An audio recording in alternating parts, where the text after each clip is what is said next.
Olá, queridos amigos, queridas amigas. Estamos de volta aqui com o nosso programa Conexões, Espiritualidade Crítica. E como sempre, o texto dessa semana sobre o mesmo tema de que vamos falar hoje está aqui embaixo, o link que foi publicado no jornal GGN. Este programa vai ao ar sexta-noite no canal da Associação Brasileira de Pedagogia Espírita e depois, sábado cedinho, no canal Paz e Bem. Hoje eu vou falar sobre um tema que é tabu em nossa sociedade, que as pessoas não gostam de falar. Quando alguém fala sobre a morte, as pessoas arregalam os olhos, credo, vira essa boca para lá, não vamos falar disso, não seja mórbida, e assim por diante. Só que a morte é uma certeza, e a morte vem. E a morte vem para nós, e a morte vem para aqueles que a gente ama, a morte vem em massa, né? Nas guerras, nas catástrofes. Então a morte é a realidade insofismável, inegável da vida, né? Ou seja, a nossa finitude faz parte da nossa existência. Então precisamos falar sobre isso. Talvez quem me conhece há menos tempo não sabe que eu participei durante muito tempo de várias ações em relação ao projeto de tanatologia, de educação para a morte.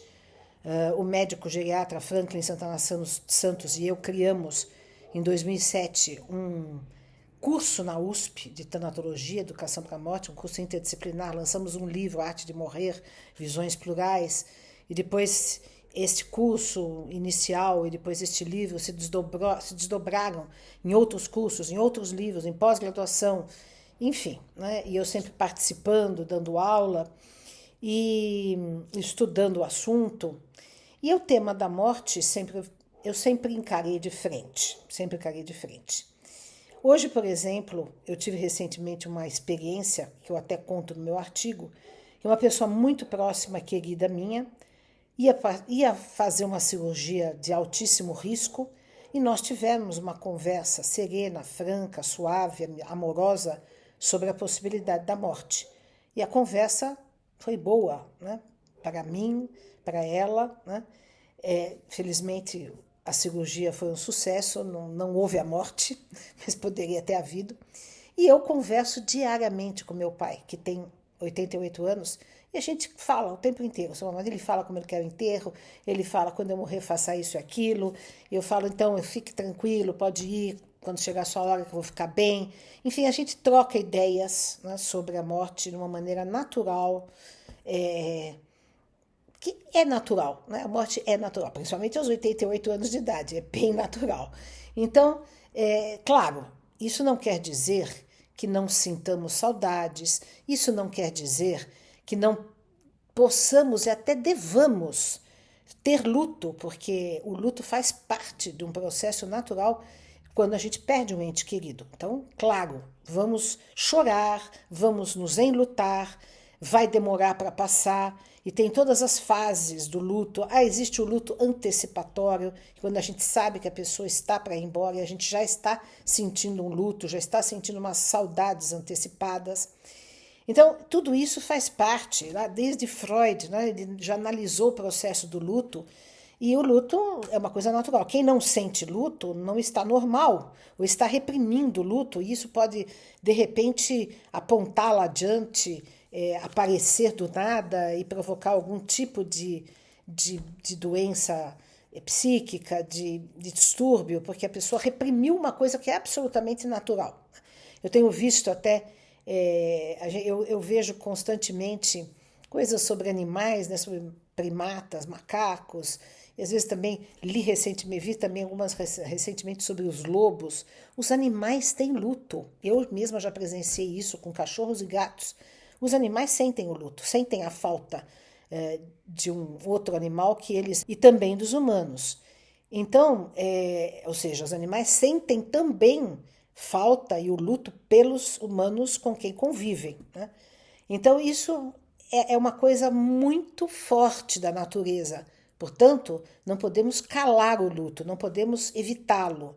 Porém, podemos trabalhá-lo, podemos conversar sobre ele, podemos ressignificá-lo. E com o tempo, aquilo que era uma saudade dilacerante, aquilo que era uma visão de todas as coisas como acinzentadas, vai se transformando numa saudade leve, numa lembrança boa da pessoa que partiu, num lugar, né, na nossa vida afetiva que foi boa, mas que ficou para trás, mas que continua iluminando com a sua presença. Então, essa é a ideia. Agora, sim, precisamos falar da morte porque precisamos naturalizá-la porque ela é natural. Não podemos fazer dela um tabu.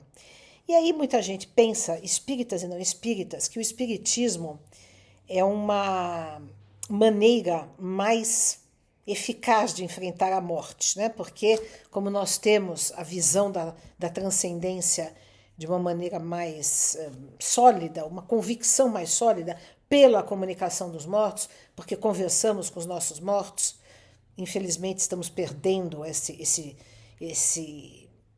característica que é central, é raiz do espiritismo kardecista, porque as pessoas estão esquecendo, estão renegando a mediunidade, esquecendo como praticá-la, mas isso faz parte da própria essência e da própria história do espiritismo. Ele nasceu disso, da conversa com os mortos.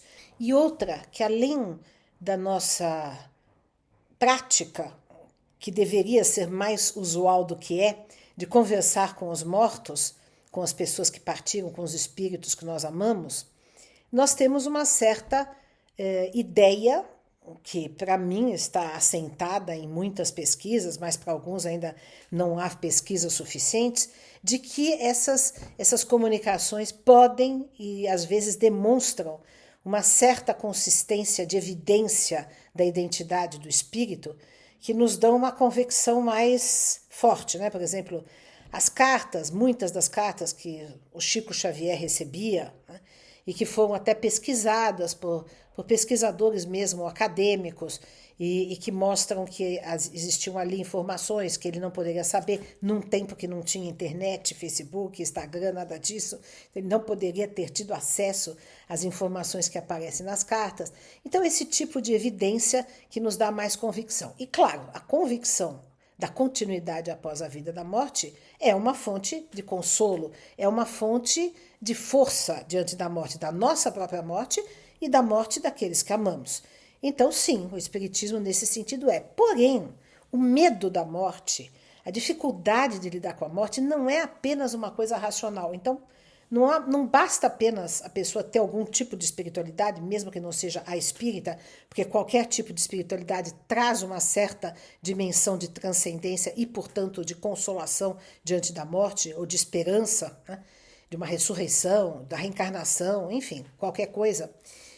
Mas mesmo que a pessoa tenha uma espiritualidade, ou seja até mesmo espírita, né? Kardecista, ou de outras correntes, ou bandista, ainda assim, nem sempre essas pessoas, mesmo essas pessoas, lidam bem com a morte. O medo da morte pode aparecer em qualquer um, né? E às vezes a pessoa que é ateia lida bem, né? Fala, não, tudo bem, vou acabar, acabou o meu ciclo e vou deixar as minhas lembranças aqui. E também não tem medo, né?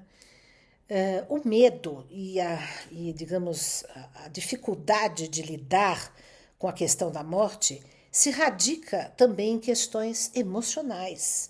Então, por exemplo, sentimentos de culpa, sentimentos de ressentimento, de mágoa, né? De pendências afetivas, pendências financeiras, pendências de reconciliação com pessoas, né?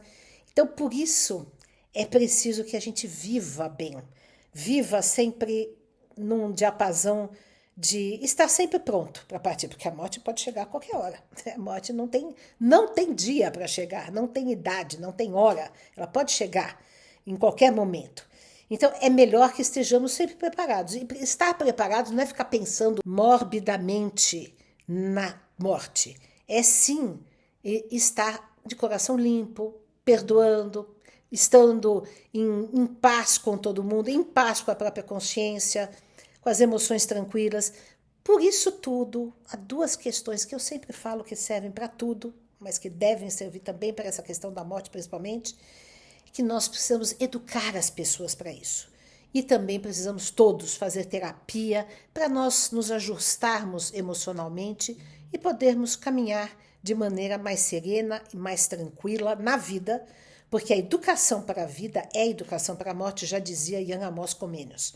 Quando nós nos educamos para a vida e viver plenamente, viver o presente, viver afetivamente, viver retamente, enfim, tudo isso nos prepara para uma morte tranquila. Portanto, vive bem quem morre bem quem viveu bem, dizia Comenius, e isto é verdade. E a gente, para encerrar hoje, eu não tenho usado nesse nosso programa novo de espiritualidade crítica, poesias que eu fazia no outro, né? Poesias e reflexões. Mas eu hoje não vou me furtar a ler duas poesias que saíram neste meu livro novo, Poemas Militantes e dos Afetos, que está à venda no site da Editora Comenius. Uma é uma poesia mais impactante dessa sensação, né, que nos causa a morte, a coisa morte. Que coisa é essa, a morte? Que esvazia o corpo do espírito, que arranca o chão de quem fica, que é suspensão, quebra, corte, e quem as mãos estica apenas apalpa o impalpável? Que coisa é essa, a morte, que lança saudade implacável, que nos faz perder o norte? Que coisa é essa, a morte, que recicla a vida e o afeto, que nos põe em mar aberto, que nos desmancha o véu para se esparramar o céu ante o olhar deserto? Porque a morte é certeira, ergue e derruba a barreira e afinal abre clareira para a eternidade. E a outra, Irmã Morte. A morte sempre aparece como um sinal de vida, anda à espreita, escondida, atrás de qualquer assombro, caminha no ombro a ombro de nossa jornada cumprida, de nossa saudade mais linda, de nossa pendência perdida. É preciso estar sempre pronto, colando os pedaços esparsos, desconfrontando o confronto, retomando os silêncios e abraços, usando com muita fartura todo o perdão que cura e toda a união que costura. Assim a morte é uma irmã, bem-vinda quando vier, na hora que Deus quiser, abrindo a fresta da manhã, com gosto de aurora e romã. Ficamos por aqui hoje, queridos amigos e amigas, e convidamos vocês a lerem o texto que está no jornal GGN. Um grande abraço a todos e todas.